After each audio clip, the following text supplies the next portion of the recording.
Alright. Good morning my dear brothers and sisters. Panibagong linggo na naman po. Panibagong araw ng ating buhay. Ngayon po ay August 17, 2026. So tayo mag-aaral po ng Come Follow Me Manual sa August 24 to 30. Ito po ay I will declare what He hath done for my soul. No, na ating matutunan sa Psalm pa rin. So bago po yung lahat, gusto ko po magpasalamat at kamustahin din po lahat ng mga tagapakinig po natin.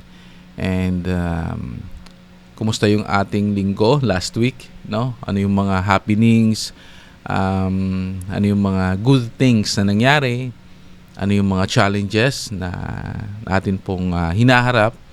Ako po ay masaya na makabasa po niyan sa comment section at makapagbigay din po ng scriptures or my own insight, no, sa inyo pong pinagdadaanan or mga blessing na natanggap sa buhay. Masaya po ako makatanggap ng comment po. So today, ating pag-aralan ang Psalm chapter 49 and 86. Dito sa Psalm 49-86 ay parang koleksyon ng personal na panalangin, hinaing at pasasalamat sa mga taong dumaranas ng iba't ibang pagsubok. So makita natin, my dear brothers and sisters, dito pa lang ay yung Psalm 49:86. It's not all about praising God alone. It's not all about lang na puro positibo lang. Dito may hinaing din tayo. May mga pagsubok na dinadaanan sa ating buhay. No, may mga pinapasan tayong mga hirap, no, challenges, ika nga. And all of us may kanya-kanyang mga tinatahak. Sabi ng iba, ano ba yun? Parang walang problema or okay lang. But hindi nila alam yung dinadaanan natin. No? Isang kwento nga kahapon sa aming klase, isa sa mga student ko, no, sa simbahan, si sister, ay isa siyang ina. Wala siyang trabaho. Yung trabaho niya lang, isa sa mga trabaho niya is naglalaba. Ibig sabihin ng trabaho, yung regular na job para may income. Of course, sa bahay, yung paglalaba, yun yung trabaho niya. Tapos si brother, yung kanyang husband, ay nagbabiyahe ng sikad. Yung sa amin tawag sikad or yung tricycle driver. Yung bang, yung bike na mayroong sidecar. Nun. So, ganun ang hirap ng buhay nila. While they sharing that, I felt, nagrereklamo ako sa what happened to me sa future, yung mga dapat kong gawin, pero sila, isang kahig, isang tuka. No, sometimes we need to learn from others. Kailangan natin matutunan yung mga nangyayari sa buhay nila, enable us na matuto tayo sa mga nangyayari sa atin. No, sabi ko nga sa kwento, kung nabanggit ko na to, na bago natin balikan yung kwento na yan, ay may isang lalaki na sabi niya is bakit daw luma yung kanyang sapatos. Okay pa naman, no, pero luma na siya, pero matibay pa. Habang naglalakad siya, nagsasabi siya sa sarili niya ganyan, ay nakita niya yung isang lalaki na nakatsinelas lang. At sabi niya, mas blessed pa pala ako kasi may sapatos pa akong sinusuot sa kanya, tsinelas. So, yung taong nakatsinelas, nakita niya yung taong nakasapatos, sabi niya, bakit God? No, nakatsinelas lang ako. Pero siya nakasapatos. And then habang nagsasabi siya ng ganyan, nakita niya yung taong nakapaalang. Sabi niya, I was blessed kahit na nakatsinelas ako, pero bago to. No, at nagagamit ko siya. Nakita ng taong naglalakad lang na walang tsinelas, sabi niya, the same din na senaryo, sabi niya, bakit siya merong tsinelas, ako wala. And then, nakita niya yung taong putol ang paa. Sabi niya, God, thank you kasi even though na wala akong tsinelas o sapatos, still meron akong paa na naglalakad. Ginagamit ko sa paglalakad. Ano yung taong putol ang paa? Sabi niya, bakit sila, they were blessed na meron silang paa? Ako wala. So, dala-dala niya yung parang skateboard, doon niya ginagamit, yung improvised skateboard, para ginagamit niya yung kamay niya sa paglalakad. And then, nakita niya yung nakadaan siya sa sementeryo, mga patay. Sabi niya, God, thank you. Dahil in spite na wala akong sapatos, wala akong tsinelas, wala akong paa, but still buhay pa ako. No? At sabi ng mga patay naman, no, sa kabilang buhay, thank you. Kasi hindi ko nadaanan yung pinagdadaanan nila. No? Sabi ng mga patay. So, in all cases, if you look into question, una is we're looking sa mga bagay na wala tayo. Yung pangalawa, sa mga bagay na meron tayo. If you're looking sa mga bagay na meron tayo, mas nagkakaroon ng kabuluhan ng buhay natin. But, it doesn't mean that we are excused kasi may pagkakataon sa buhay natin na tinitingnan din natin yung mga wala tayo. At it's normal being a human being. No? So, yun yung parang grateful ako kasi nabanggit ko yan dito. Kasi it's like helping me. So, maya-maya, isi-share ko po sa inyo yung karanasan ko. And then, balikan natin si sister. So, yun yung binanggit niya kahapon. Kasi umatin sila ng reunion nila. Kasi, nang nasa Manila daw siya, na hindi pa po siya nakapag-asawa ng husband. Kasi tawag sa Manila is Katagalog, asawang lalaki, asawang babae. Sa amin kasi, pag babae, asawa. Pag lalaki, bana. So, ma-identify namin na, bana, lalaki yan. O, asawa, babae. Sa Manila, kung di ako nagkakaalam, yung, di ba, tawagan is asawa, kahit babae at lalaki. No? So, hindi pa siya nakapag-asawa is, hindi naman marangya yung buhay nila, sobrang yaman, pero may kaya sila kahit paano. Nakapag-aral siya sa may private school. And then, dahil nakapag-asawa, napunta dito sa amin, sa Negros, yung hirap ng buhay, typically. Meron siyang 5 anak that time. So, ngayon, 6 na. And, sabi niya, yung kanyang asawang lalaki, nagtatricycle driver, siya naglalaba. Doon sa reunion nila, nag-share yung mga classmates niya una. Sabi, mga engineers, mga may-ari ng agency, ganito, ganon. Tapos siya, yun yung sinabi niya lang, na ganito lang ako. Hindi siya nahiya. Nahihiya siya, pero sinabi niya. Kasi proud din siya na sabi niya nga, kahit ganito, yung husband ko is mahal niya kami. Na-provide yung mga needs namin. Sabi nila, paano yung pinagkakasya yun? Kasi tricycle driver. Tapos ikaw naglalaba. Sabi niya, in the grace of God, nakaka-sustain naman kami. So after ng meeting na yon ng kanilang, anong tawag doon? Ng kanilang pagsasama-sama, reunion, ay pinuntahan siya ng kanyang kaibigan na may-ari ng agency. Sabi nga niya, yung may-ari ng agency doon, may bahay doon sa Boracay, sa may yung mataas na lugar sa Manila. Ano ba yung Tagaytay, mga ganon. Makati. Tapos sabi sa kanya, alam mo, mas mapalad ka. No? Sabi doon kay sister. Sabi niya, bakit? Dapat ikaw yung mapalad kasi marami kang mga kabayan, ari-arian, mayaman. Sabi niya, mayaman nga ako, pero wala naman akong pamilya or husband na tulad mo. Parang ganon. So, doon niya nakita na, sabi niya, I was blessed pa pala. Even though na wala akong kayamanan tulad ng sa kaibigan niya, but still, mayroon siyang pamilya na inuwian. No? So, doon natin marirealize, my dear brothers and sisters, that life sometimes, akala natin, unfair yung buhay. Pero pag nalaman natin, ang katotohanan, pag pinakita sa atin ng Diyos, mas blessed pa pala tayo. Mas pinagpala pa pala tayo kumpara sa mga sitwasyon ng iba.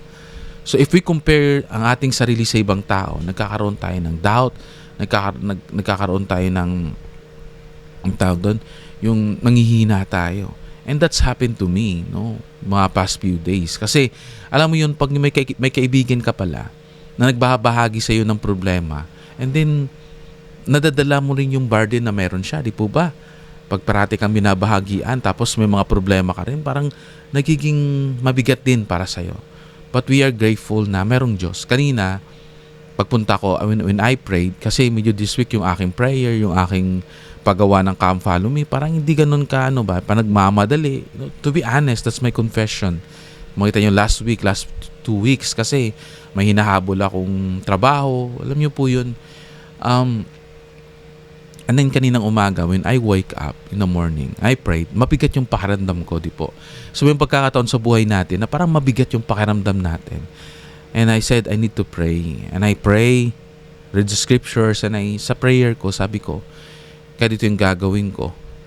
pag 10:30 ng umaga, after ko ng klase, uwi muna ako. Gawa ko ng, hindi ko napansin na sa prayer ko, diretso na ako sa lunch. Hindi ko napansin na 10:30, may gagawin akong come follow me. Doon ako nagsabi na, God, sorry I need to go back on track. Pag sinabing need to go back on track, kailangan ko bumalik sa ginagalian ko na spiritual, yung bang, kailangan kong bigyan tuon yung spiritual na aspeto ng buhay ko kasi nakakaligtaan ko na. So, I prayed again and I said, in 10:30, 10 o'clock o 10:30, uwi na ako sa bahay para before ng 12 o'clock or 11:30, makapag-lunch pa ako. Tapos, makapunta na ako sa school. Yun ang sabi ko.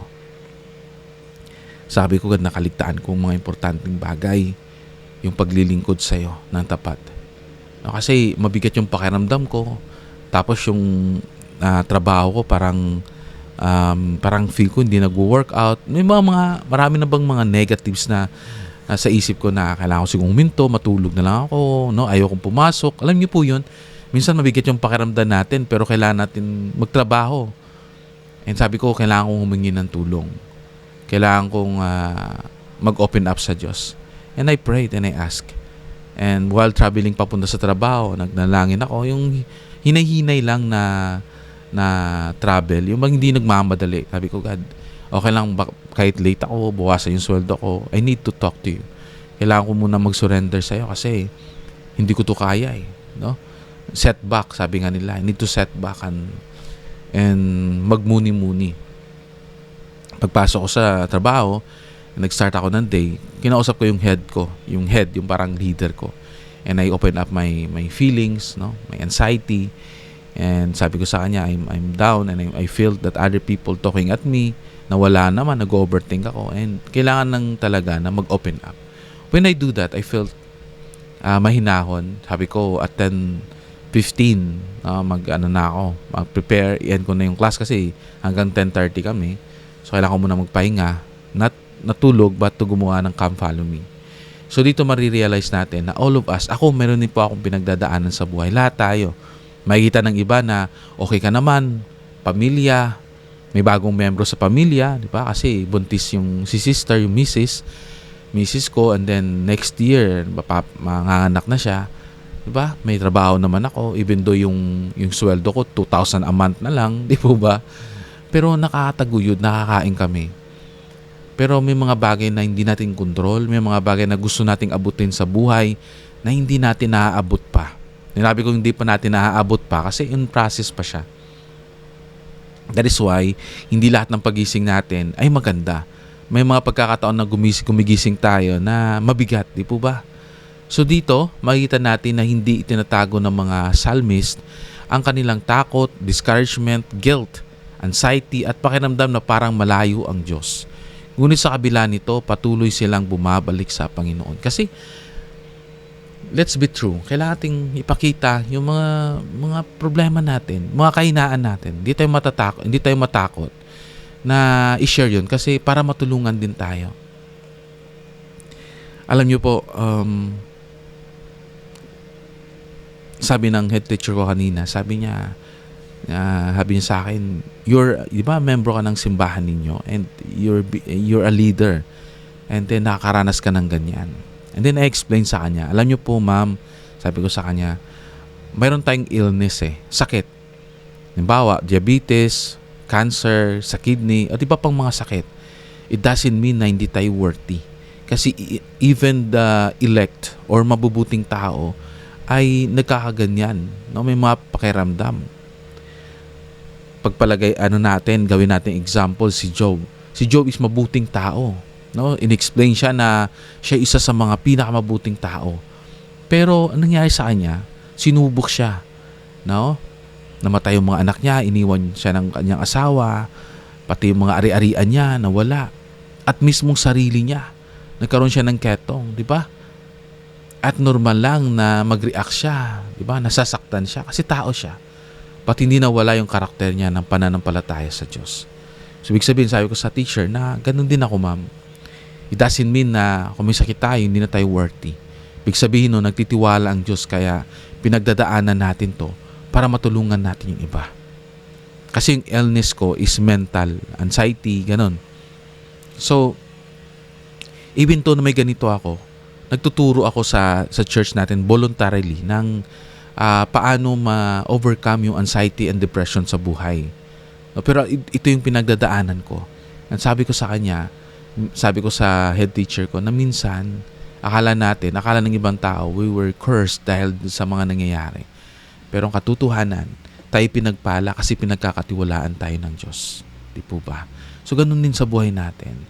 We need to ask help pag kailangan, huwag tayong mahiya, and we need to help others din pag tayo'y nakakaahon sa buhay.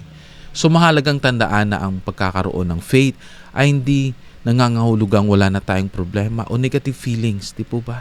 Napakaganda po ng sinabi dito, no? It doesn't mean na meron tayong faith is mawawala na yung problema natin. O yung feelings natin is magiging positibo. Tao kasi tayo eh.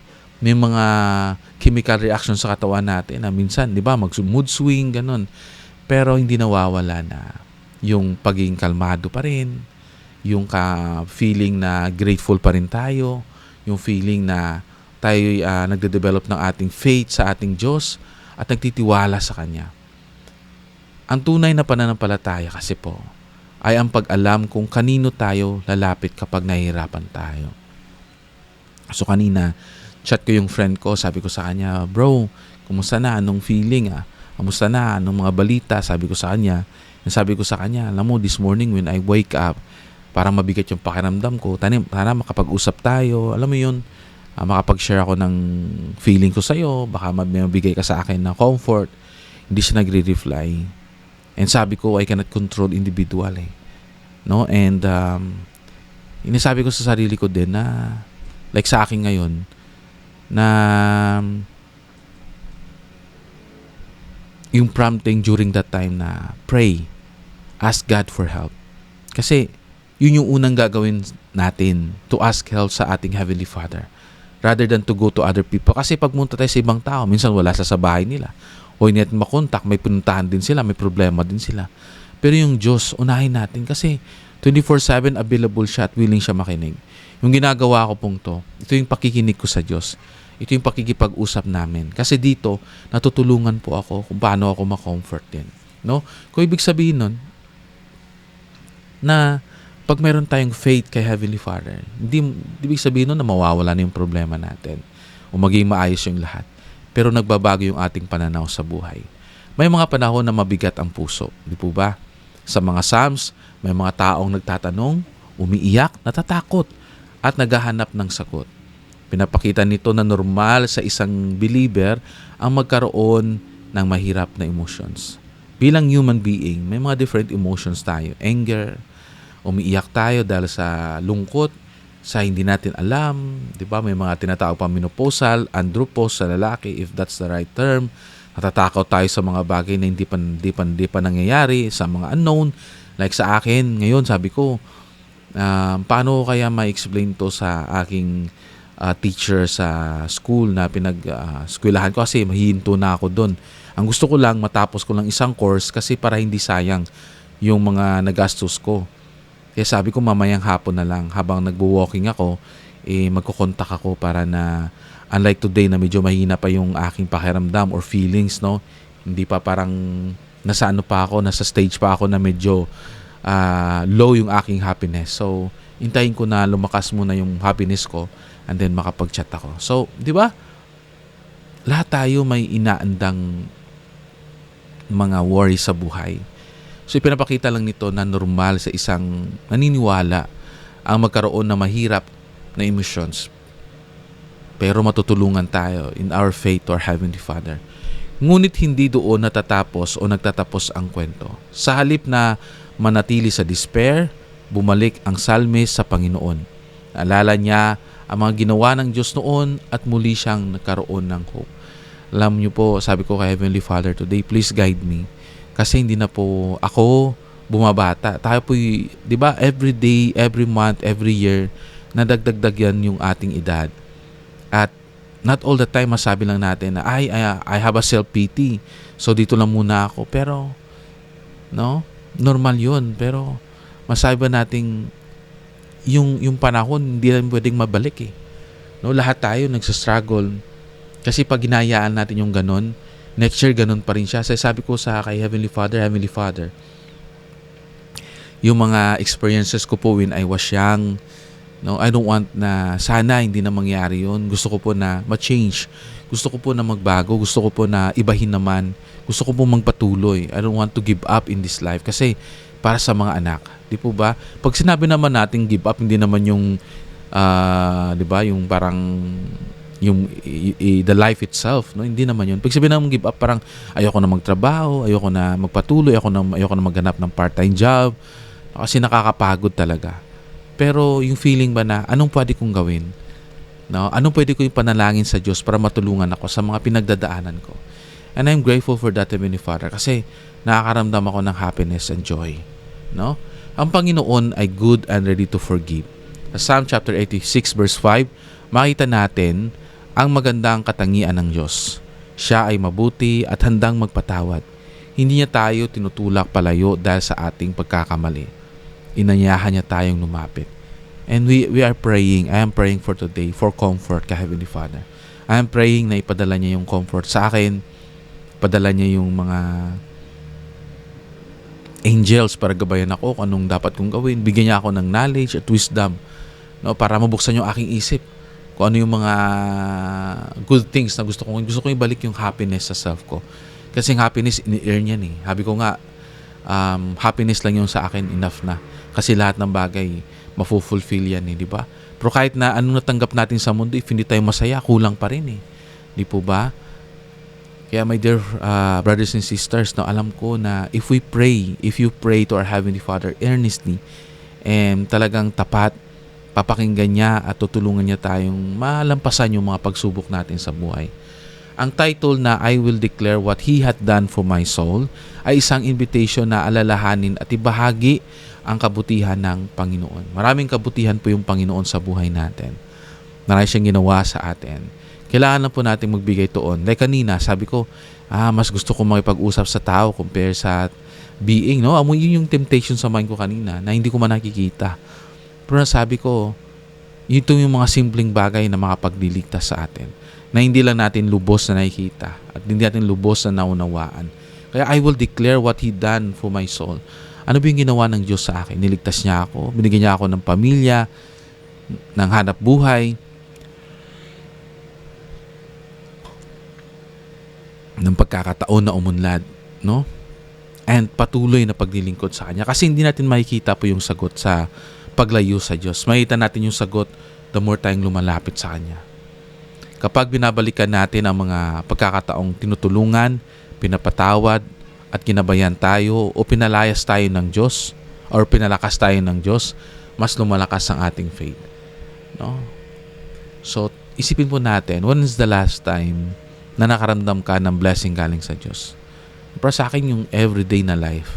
Yung everyday na binibigay sa aking lakas. Yung pagiging positibo in spite sa mga dumarating na mga pagsubok, kasi tinutulungan niya ako na maging positive. Tinutulungan niya tayo. My dear brothers and sisters, maraming salamat po. Actually ngayon parang gusto kong matulog habang nagdi-discuss po ako dito. Pumipikit yung mata ko. Pero sabi ko nga, pag ganito yung attitude ko, tomorrow, the same pa rin. Inaantokin pa rin ako. Ang dapat kong gawin is to rest for a while and then gawa naman ng trabaho. My dear brothers and sisters, maraming salamat po sa pagsama. Ako po yung masaya. Nakasama ko po kayo. Ako masaya po na nakapagbahagi po ako ng salita ng Diyos. And binigyan niyo po ako ng opportunity na to change my life. I know these things to be true. And all these things I live in the name of Jesus Christ. Amen.